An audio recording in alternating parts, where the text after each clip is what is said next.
We Muslims, we unfortunately want to sit on the Quran like a cobra. Neither do we read it, neither do we want the others to read it.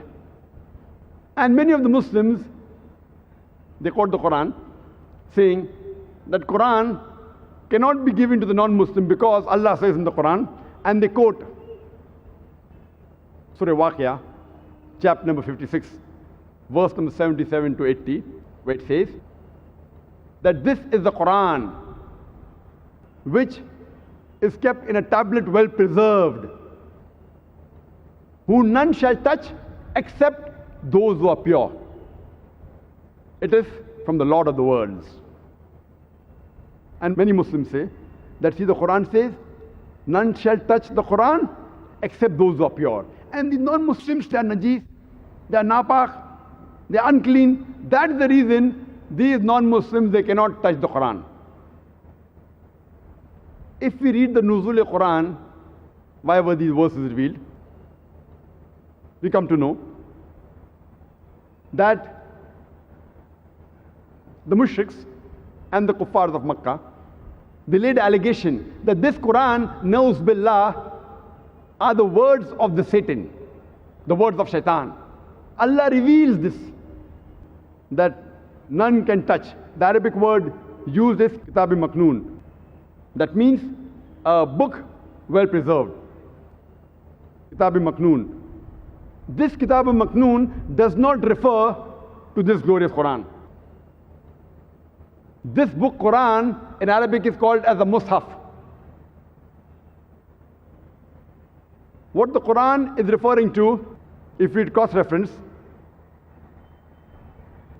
of Surah Buruj, chapter number 85, verse number 21-22, which says that Allah has kept the Quran in a tablet well preserved in Lawh Mahfuz. So this Quran which is being referred to the Lawh Mahfuz, the tablet well preserved, the book well preserved. It's not talking about this Quran. Because if it was this Quran, and if the Arabic word used mutaharin, that it means that only body cleanliness, then any non-Muslim can easily go to the marketplace and buy a copy of the Quran for 150 rupees, for 200 rupees, for $4, for $5. And the Quran will be proved wrong. The mutaharin word used does not refer only to body cleanliness.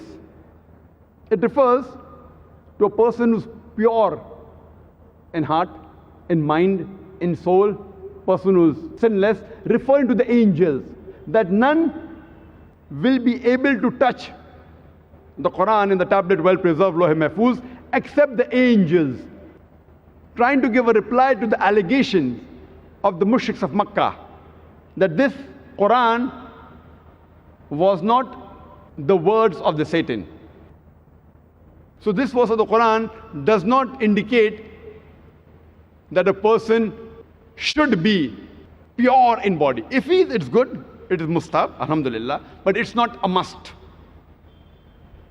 And furthermore, even if it was a requirement, imagine, even if it was a requirement, if a person's shirk can be removed from his life, even if you consider this as a small mistake to touch the Quran without wudu, yet removing the shirk, which is the biggest sin in Islam, to do a small mistake, to remove the biggest sin in Islam, it is yet a very good bargain. But the scholars of tafsir, they say this verse does not refer and does not indicate that a person should be in wudu to touch the Quran. But being in wudu is good. It is mustahab, alhamdulillah, but not a must. There are many people, many Muslims who tell me, okay, Brother Zakir, give the Quran to the non-Muslim, but only give the English translation. Don't give the Arabic text. Or give the Hindi translation, the Urdu translation. I've got no problem if someone only gives the translation of the Quran, but I personally prefer giving the Arabic text along with the translation. Why? Because the translation is the work of a human being. And no human being is perfect. As I mentioned earlier, that no translation is perfect, and if there is a mistake in the translation, it will not be attributed to Allah subhanahu wa ta'ala. Because if we check it up with the Arabic text besides the translation, we can easily verify that if there's a mistake in the translation, it is the work of the human being and not of Allah subhanahu wa ta'ala. So I personally prefer giving along with the translation the Arabic text, so that if there is a mistake, Allah subhanahu wa ta'ala, He will not be responsible. It is the responsibility of the translator. And furthermore, if Allah holds me responsible, I will be in good company. I'll be in the company of the beloved Prophet Muhammad sallallahu alaihi wasallam. Why? Because if you read the seerah of the Prophet Muhammad sallallahu alaihi wasallam, he dictated letters to non-Muslim kings in which he dictated verses of the Quran. He told the Sahabas, he dictated letters to non-Muslim kings in which he dictated verses of the Quran. He sent letters to Negus of Abyssinia, to Emperor Heraclius, Emperor of Persia, King of Yemen, King of Egypt. Many of these kings, alhamdulillah, they accepted Islam. But some of them, they even tore the letter. Some of them even trampled it beneath their feet. Imagine, the verses of the Quran dictated by the Prophet. They were torn by these kings, and some of them even trampled it beneath their feet. And one such letter is available in the Koptaki Museum in Turkey, in which the Prophet had dictated the verse of the Quran of Surah Al-Imran, chapter number 3, verse number 64, which says, Kul, ya ahlal kitab, say, O people of the book, ta'alaw ila kalimatin sawa'in baynana baynakum, come to common terms as between us and you. Which is the first term? Allah na'budu illallah, that we worship none but Allah. Wala nushrika bihi shay'an, that we associate no partners with Him. Wala yattakhidha ba'duna ba'dan arbaban min dunillah, that we erect not among ourselves lords and patrons other than Allah. Fa'in tawallu, if then they turn back. Fakulu shadu, say bear witness, bi anna muslimun, that we are Muslims bowing our will to Allah subhanahu wa ta'ala. This verse of the Quran was dictated to the non-Muslim kings by the beloved Prophet Muhammad sallallahu alaihi wasallam. It's yet available in the museum, the Koptaki Museum in Turkey. And I want to ask you the question.